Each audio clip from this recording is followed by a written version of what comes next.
Halo semua, kembali lagi sama saya si Talau. Di Talau TV, kali ini saya merekap film berjudul Final Destination 4 rilis tahun 2009. Tanpa spoiler, di awal langsung saja ke alurnya.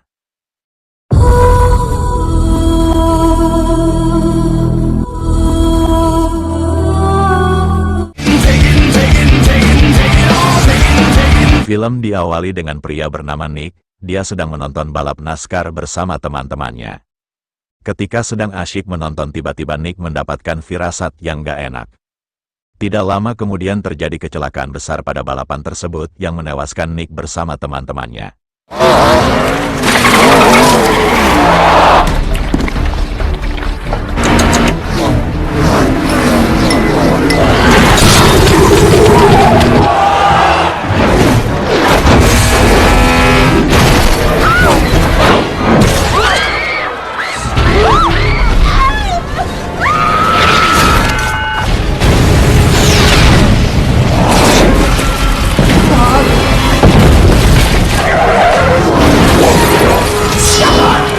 Seperti biasa di film Final Destination, tentu saja itu hanya penglihatan yang didapat oleh Nick.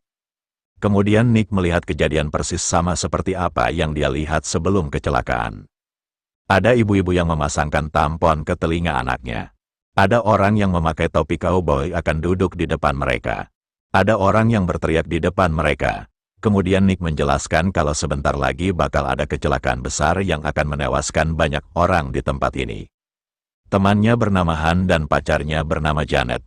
Nick pun mengajak pacar dan teman-temannya untuk keluar dari tempat ini, namun ketika mereka ingin keluar terjadi keributan. Karena penonton lain merasa terganggu, petugas pun membawa mereka keluar di sini. Orang yang bernama Carter ikutan keluar karena dia tidak terima bajunya tertumpah air dan dia pun menyuruh istrinya untuk menunggu di dalam. Ketika di luar mereka kembali berdebat, tapi tidak lama kemudian kecelakaan pun benar terjadi. Carter yang panik karena istrinya masih di dalam, dia pun ingin kembali ke sana, tetapi petugas keamanan melarangnya masuk karena terlalu berbahaya. Lalu sebuah ban mobil terbang keluar mengenai kepala pacarnya Andy. Andy ini orang yang ribut dengan Nick di dalam tadi. Di kafe, Nick dan teman-temannya membicarakan kecelakaan tersebut. Nick mengajak teman-temannya untuk menghadiri upacara peringatan kematian di lokasi kecelakaan tersebut. Tapi Janet dan Han tidak mau ikut. Setelah selesai mengikuti upacara peringatan kematian itu, petugas keamanan di tempat balapan itu yang bernama George. Dia menghampiri Nick dan bertanya, bagaimana kau bisa tahu dengan kejadian itu? Tiba-tiba Carter datang dan mulai rasis kepada George. Dia menganggap kalau George lah penyebab dari kematian istrinya. Karena George sebelumnya tidak memperbolehkan Carter kembali masuk ke dalam untuk menyelamatkan istrinya. Pada malam hari Nick mendapatkan sebuah mimpi yang terlihat seperti sebuah pertanda, tapi pacarnya Nick, yaitu Lori, tetap menenangkannya. Di sisi lain kita diperlihatkan dengan Carter, sepertinya si Carter ingin melakukan balas dendam kepada George akibat dendam kematian istrinya. Carter sedang menunggu George tidur, dan ketika George sudah tidur dia berniat untuk membakar rumahnya George, tapi ternyata takdir berkata lain. Carter malah terseret oleh mobilnya sendiri dan bensin dari mobilnya tumpah sehingga gesekan rantai dengan aspal menimbulkan percikan api yang membuat Carter tewas akibat terbakar. George yang mendengar teriakan orang di luar rumah, dia pun langsung keluar untuk melihat dan dia terkejut ketika melihat Carter yang terbakar dan terseret mobil. Keesokan harinya Janet langsung menghubungi Lori untuk melihat tentang berita kematian Carter. Kemudian Lori langsung memberitahu Nick tentang berita tersebut. Ketika Nick melihat pintu berwarna merah persis di dalam mimpinya, dia pun baru menyadari kalau mimpi yang dia dapat malam tadi itu merupakan sebuah pertanda. Nick kembali mendapatkan sebuah penglihatan atau sebuah tanda, tapi mereka masih belum tahu siapa yang akan tewas berikutnya. Kemudian scene berganti ke seorang wanita yang bernama Samantha. Dia sedang berada di salon bersama kedua anaknya.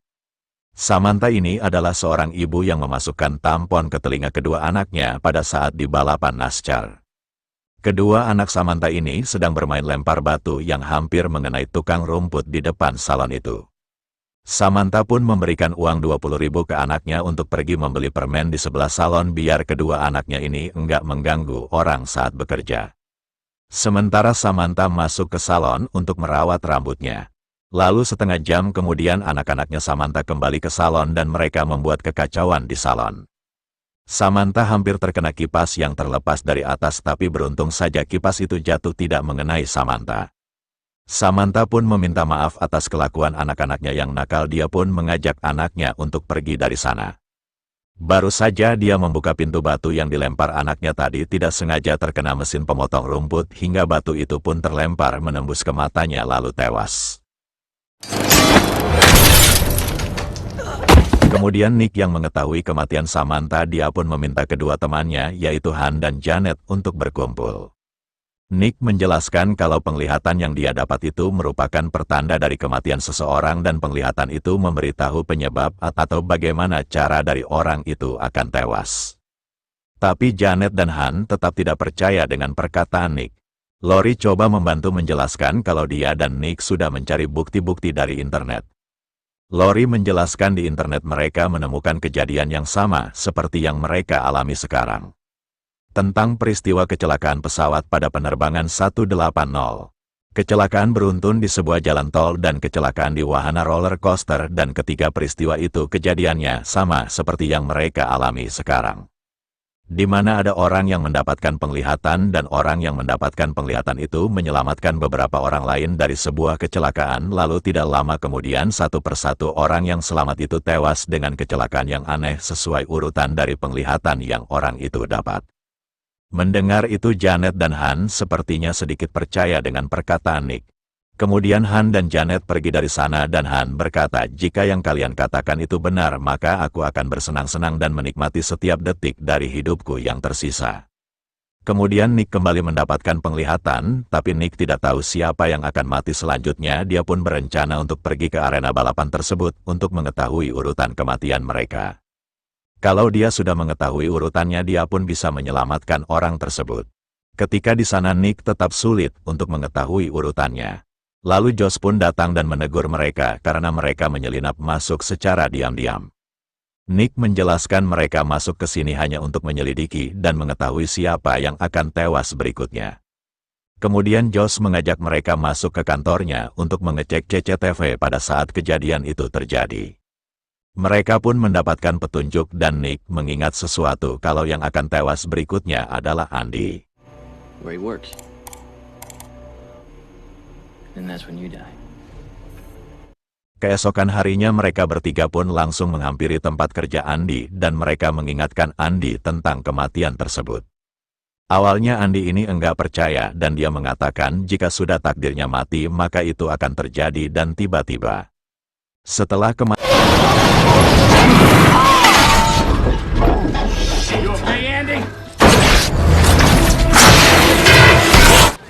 How? Which one is next? Oh, they both died. Setelah kematian Andy berarti yang tersisa Nick, Lori, Josh, Janet dan Han. Nick mengingatkan yang berikutnya adalah si Janet dan Han. Lalu mereka pun berbagi tugas. Lori dan Josh akan mencari Janet, sedangkan Nick akan mencari Han. Han sedang berada di kolam renang dan Janet sedang berada di jalan menuju ke tempat cuci mobil. Nick mencoba menghubungi Han tetapi tidak ada jawaban, lalu tiba-tiba dia mendapatkan sebuah penglihatan.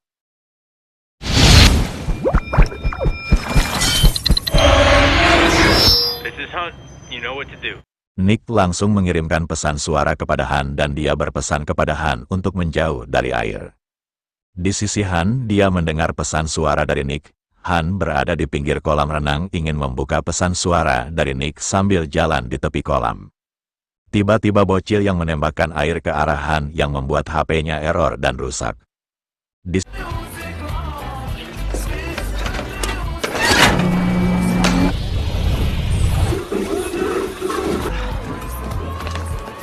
sisi Janet yang sedang berada di dalam pencucian mobil otomatis dia mendapatkan telepon dari Lori.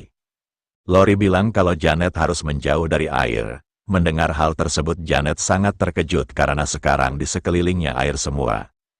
Kemudian terjadi konslet pada mesin cuci itu dan Janet terjebak di dalam sana. Janet pun semakin panik dan tiba-tiba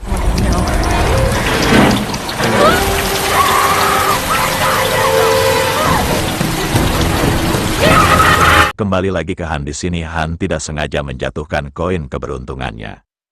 Ketika dia ingin mengambil koin tersebut, tubuhnya pun tersedot sama pembuangan air. Sedangkan Janet yang berhasil mengeluarkan kepalanya di atas mobil, tiba-tiba mesin cuci itu kembali menyala dan ketika kepalanya hampir hancur karena mesin itu. Untung saja Lori dan Josh datang tepat waktu dan mereka berhasil menyelamatkan Janet.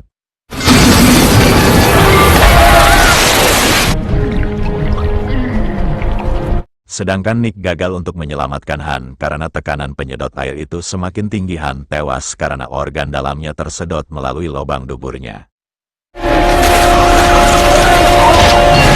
Kemudian urutan berikutnya adalah Josh. Di sini Lori sangat mengkhawatirkan Josh, tetapi Josh menenangkannya dan dia berkata dia sudah siap mati agar dia bisa menyusul istri dan anaknya.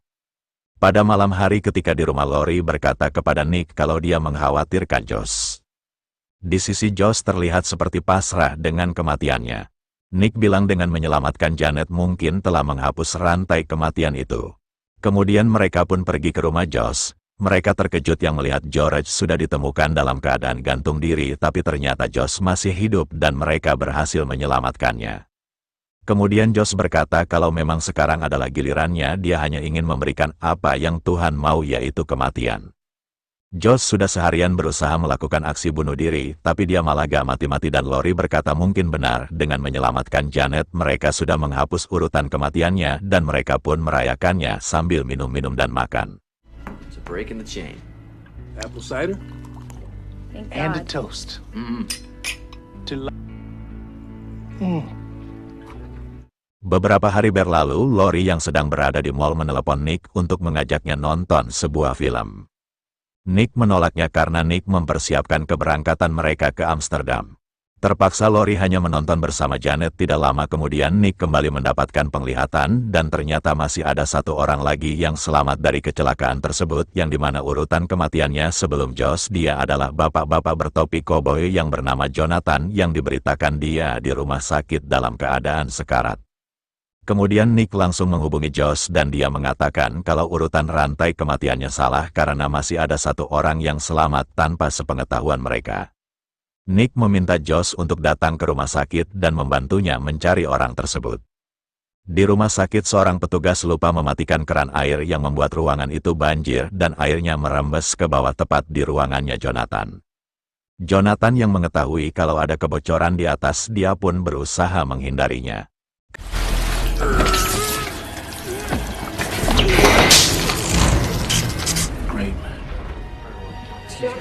Ketika Nick dan Josh sudah berhasil menemukan Jonathan, tetapi mereka terlambat. Wadah air yang berada tepat di atas Jonathan jatuh dan menimpanya hingga tewas. Kemudian Nick dan Josh berencana menemui Lori dan Janet, tapi tiba-tiba Josh tertabrak mobil ambulans karena memang giliran Josh berikutnya. Nick pun langsung pergi ke mall untuk menyusul Lori dan Janet. Kemudian Nick kembali mendapatkan penglihatan di mana Lori dan Janet akan tewas ketika mereka sedang menonton bioskop, dan ketika menonton Lori juga merasakan firasat yang gak enak. Dia merasa kalau rantai kematian itu belum berakhir. Ketika Nick berhasil menemukan Lori dan Janet, dia pun mengajak mereka untuk keluar dari sana karena sebentar lagi akan ada ledakan yang besar. Tapi Janet tidak mau keluar dari sana, dia merasa rantai kematiannya sudah berakhir. Tidak lama kemudian benar saja terjadi ledakan besar yang menewaskan Janet detik itu juga.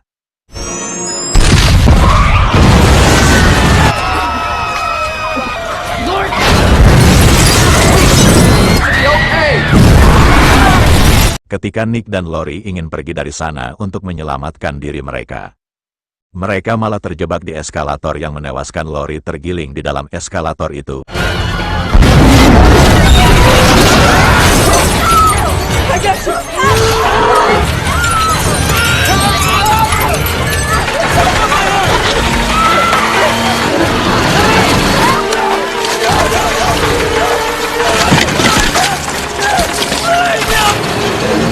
I mean, it's deja vu. My wife said that. Dan ternyata kejadian itu belum terjadi dan itu hanya penglihatan dari Nick terulang kembali.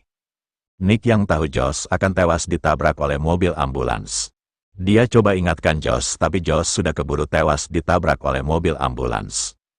Nick langsung bergegas menyusul Lori dan Janet. Nick yang sudah tahu kalau ledakan itu akan menewaskan Lori dan Janet, dia berusaha memadamkan api yang menyebabkan ledakan itu akan terjadi. Berkat Nick, semua orang di mall itu berhasil selamat termasuk Lori dan Janet.